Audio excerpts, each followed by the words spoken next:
3, 2, 1. Fala galera, Fabiano Luzes. Marcos Dias. De novo.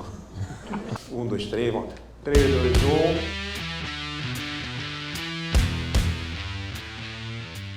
Fala galera, Fabiano Luzes. Marcos Dias. Mais um Papo Trabalhista. De novo, como a gente já havia prometido, convidamos aqui o nosso querido, dileto amigo, o professor Fagner Santos, para tratar da continuidade daquele bate-papo anterior que a gente falou sobre a questão de acordo extrajudicial, mas agora baseado no projeto de lei, um projeto de lei em curso. Fagner, me ajuda aí, você que... 4894 de 2019. Pronto, esse daí. Tá bom? Mas antes da gente começar, só lembrando, se cadastra no canal, dá o seu like, marca o sininho para você receber, dá suas ponderações, ajuda aí a gente levar o canal para a maior quantidade possível de pessoas. Marquinho, projeto de lei aí, novo, debatido ainda, projeto de lei, tá pessoal? Não tem nem lei, não tem nada ainda, está sendo debatido sobre o assunto, mas né, no caminho do que a gente começou na semana. No caminho, e a gente, ainda bem que o professor Fagner está aqui conosco, para a gente debater o projeto de lei, debater principalmente as causas e possíveis consequências de um projeto de lei que vai tirar do judiciário a homologação desses acordos, né, professor? Exatamente. O projeto foi apresentado no dia 4 de setembro de 2019 pelo deputado federal Hugo Mota. Hoje ele ainda está na comissão de apreciação da Câmara dos Deputados.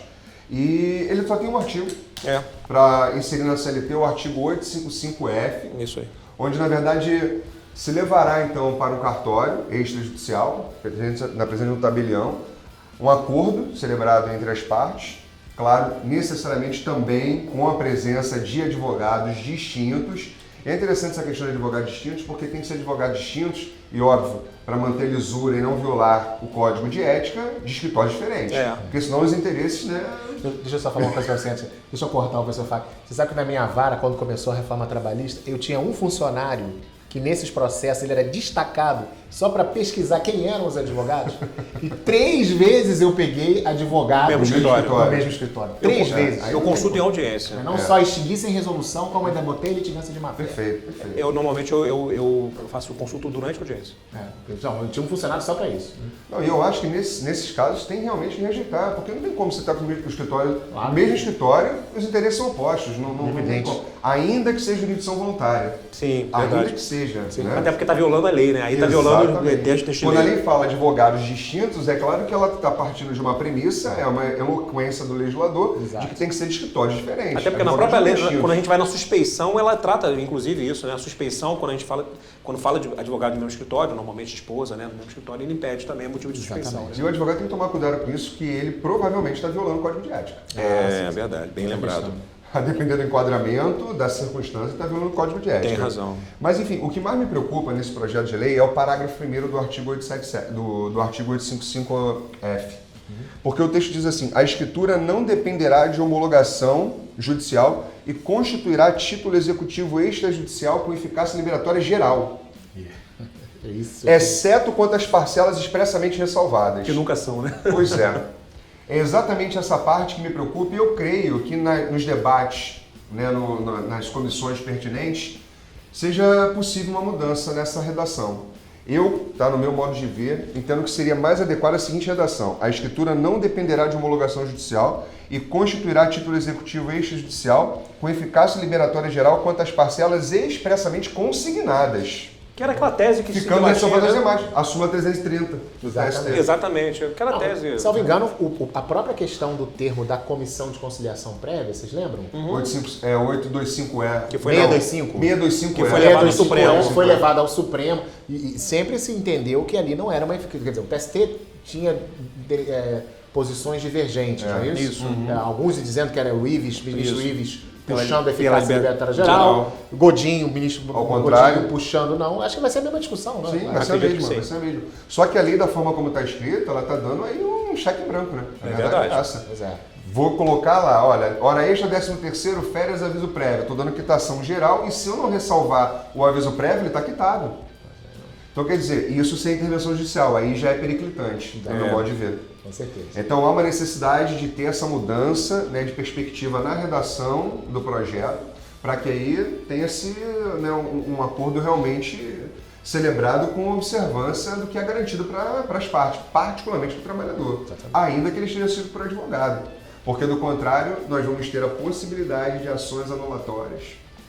E aí você vai, na verdade, o que é para desafogar o judiciário trabalhista, vai novamente caminhar, né, para uma avalanche de ações. Me permite, pessoal, nem só ações anulatórias. Reclamações trabalhistas comuns, que quando vier a preliminar, né, de transação judicial, de eficácia liberatória, elas vão ser rejeitadas.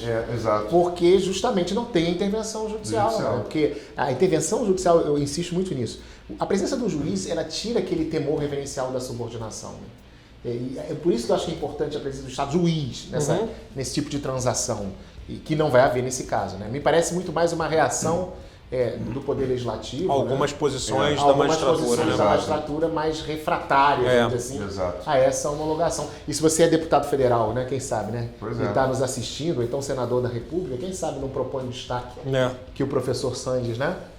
Eu ficaria lisonjeado.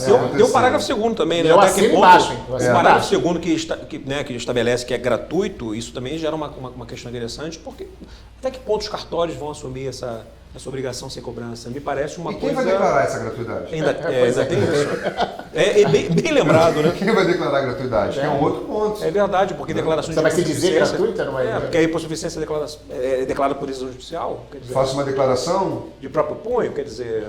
Complicado. O tabelião vai aceitar? Como é que vai ficar isso? Isso é uma coisa interessante, até porque a gente sabe como funciona, né, os tabelionatos. A última coisa que eles querem, inclusive com atos nossos decisórios, né, determinando registro, né, averbações dentro das escrituras, depois são cobrados ao final. Tem que ser pago ao final. Exato. E se o tabelião recusar? Qual a medida jurídica? Qual a medida judicial a ser utilizada? A competência? Exatamente.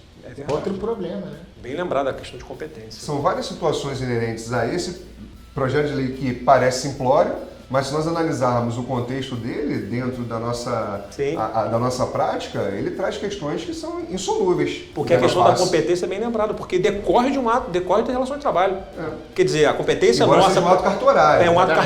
É um ato cartorário vinculado a uma relação de trabalho e levar ao cartório. Será que a nossa decisão de impor ou não cabe mandado de segurança? Eu acho que seria. Mandado de segurança de primeira instância, como aconteceria, por exemplo, de uma negativa de registro sindical, por exemplo. Faz sentido. Mas a gente está pensando aqui. A gente nem existe a lei ainda, né? Só hipoteticamente. Tudo hipoteticamente falando. Mas é interessante, né? Porque vai dentro da linha do que a gente conversou no nosso último bate-papo, né? Eu acho interessante. Acho que a questão da ação anulatória foi muito bem colocada pelo professor, né? Vão chover ações anulatórias. A questão das preliminares. A questão de preliminar, ou seja, é uma situação... Porque o raciocínio vai ser o mesmo da súmula 330. É verdade. Exatamente. Nós vamos voltar para uma discussão que estava sepultada. Superada. Né? O Supremo, inclusive, apreciando, né, a constitucionalidade, né, recentemente. Né? Foi 2019? Foi 2019 que apreciou a constitucionalidade do artigo. Né, falando da Comissão de Conciliação Prévia e a ministra Carmen Lúcia, inclusive, se não me engano. Eu acho que foi quando eu estava falando do PDV, foi no começo do ano, né? Eu acho que foi. Você lembra disso? Eles aproveitaram para suscitar o tema, embora não fosse, né, a ratio decidente, mas... Eu não sei se era no PDV, para falar a verdade, era porque estava sob uma medida cautelar, né? Era uma medida cautelar, né? E aí houve a discussão do mérito propriamente dito e, salvo engano, a ministra Carmen Lúcia trata no assunto e foi dito que cabe eficácia liberatória geral. Salvo e ressalvado. Essa é a tendência do STF. Provavelmente deve ser. Né? Mas a gente olha que interessante, uma coisa que está sepultada dentro da perspectiva judicial, a gente volta a um debate. Agora, uma medida fora do Poder Judiciário, que me parece que não guardam pertinência. São coisas completamente diferentes. Uma é uma homologação, né, uma comissão de conciliação prévia, devidamente representada pelas partes interessadas, pelos antigos vogais, no caso, né, porque hoje passaram a ser, né, representantes de trabalhadores e empregadores, dentro de uma lógica que não há participação de ninguém, só dos advogados. Embora, né, a finalidade seja a mesma. A não que não seja das obrigações exatamente mediante consentimento. Exatamente. Interessante. Bom debate. Ótimo debate. Está só começando, né? É isso aí. E ainda é um projeto de lei. E ainda é um projeto de lei. Ainda tem muitos destaques a serem considerados. Frente, é isso aí, galera. Mais uma vez a gente agradece ao querido amigo professor Fagner Santos por estar engrandecendo aqui o Papo Trabalhista. Fagner, deixar alguma mensagem? Eu agradeço mais uma vez o convite de vocês. É sempre um prazer. Podem convidar mais vezes, voltarei. Mas a gente vai explorar, pode ter certeza. Com certeza. E obrigado a vocês aí pela audiência. Um forte abraço, sucesso. No que precisarem, eu sigo à disposição. É isso aí, galera. Mais uma vez, obrigado, né, por participação de todos. Lembrando mais uma vez, se cadastra no site, se cadastra aqui no no canal, bota o seu joinha, bota o seu like, alerta, faz isso tudo aí que a gente fala sempre, porque importa que você participe, né? Interaja, traga suas considerações. Papo Trabalhista, conversando. A gente se entende. Grande abraço. Até logo.